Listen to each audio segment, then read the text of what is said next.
ঢ্যাঁড়স কি আপনি প্রতিদিন খাচ্ছেন? আপনার খাবারের তালিকায় কি প্রতিদিন ঢ্যাঁড়স রেখেছেন, নাকি সপ্তাহে 2-3 দিন খাচ্ছেন?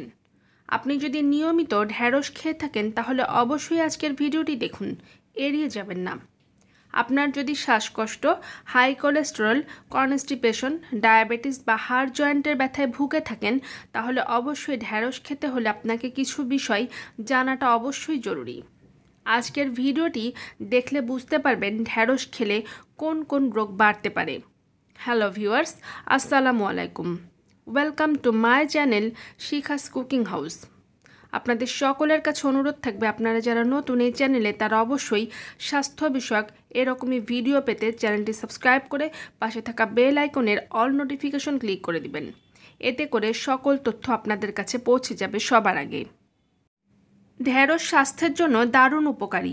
যদি সীমিত পরিমাণে ঢ্যাঁড়স গ্রহণ করা যায় তাহলে ঢ্যাঁড়সের উপকারিতা অনেক বেশিই পাওয়া যায়, কিন্তু যদি অতিরিক্ত মাত্রায় ঢ্যাঁড়স খাওয়া হয় তাহলে সেক্ষেত্রে হিতে বিপরীত দেখা দিতে পারে। অতিরিক্ত মাত্রায় ঢ্যাঁড়স খেলে আমাদের ত্বকের ক্ষতি হতে পারে।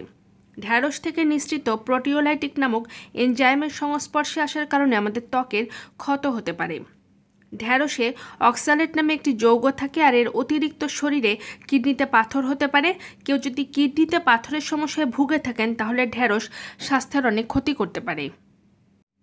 অতিরিক্ত ঢ্যাঁড়স খেলে আমাদের পেটের সমস্যা হতে পারে। অতিরিক্ত ঢ্যাঁড়স খাওয়া কিছু মানুষের উপর বিরূপ প্রভাব ফেলতে পারে। ঢ্যাঁড়স কার্বোহাইড্রেট সমৃদ্ধ।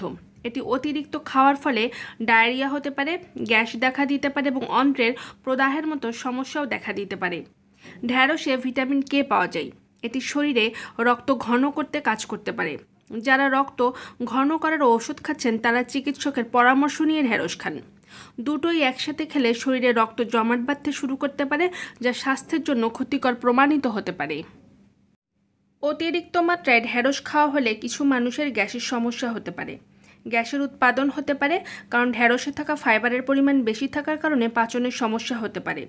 ঢ্যাঁড়স খাওয়ার পরে গ্যাসের উৎপাদন বাড়তে পারে এবং সাধারণত বয়স্ক এবং বৃদ্ধদের মধ্যে এটি সমস্যার আরও প্রকোপ আকারে দেখা দিতে পারে। বৈজ্ঞানিক গবেষণায় দেখা গেছে ঢ্যাঁড়সের মধ্যে আছে iron, vitamin, fibre, antioxidant, potassium, calcium, magnesium এবং ফসফরাস। তাই ঢ্যাঁড়স একটি উপকারী সবজি, কিন্তু কিছু মানুষের এই সবজি এড়িয়ে চলা উচিত। গবেষণা আরও বলছে ঢ্যাঁড়সের সঙ্গে বা আগেও পরে মূলো এবং করলা না খেতে, আর এই দুই ক্ষতিকারক হতে পারে ঢ্যাঁড়সের সঙ্গে খেলে। ত্বকে ব্রণ ও গ্যাসের সমস্যা দেখা দিতে পারে। এছাড়াও যাদের ত্বকে অ্যালার্জির সমস্যা রয়েছে তাদের তো ঢ্যাঁড়স একেবারেই এড়িয়ে চলা উচিত। যাদের কিডনির সমস্যা আছে বা কিডনিতে পাথর রয়েছে তাদেরও ঢ্যাঁড়স একেবারেই খাওয়া উচিত নয়, কারণ এতে রয়েছে অক্সালেট নামে একটি যৌগ যা কিডনির সমস্যা আরও বাড়িয়ে দিতে পারে। এছাড়াও ঢ্যাঁড়স হলো কার্বোহাইড্রেট সমৃদ্ধ সবজি, তাই যাদের অন্ত্রের সমস্যা আছে বা গ্যাস অম্বলে ভুগতে থাকেন তাদের জন্য এই সবজি একেবারেই এড়িয়ে চলা উচিত। ভিউয়ার্স, আমার আজকের ভিডিওটি ভালো লাগলে লাইক, কমেন্ট এবং সাবস্ক্রাইব করতে ভুলবেন না। আল্লাহ হাফেজ।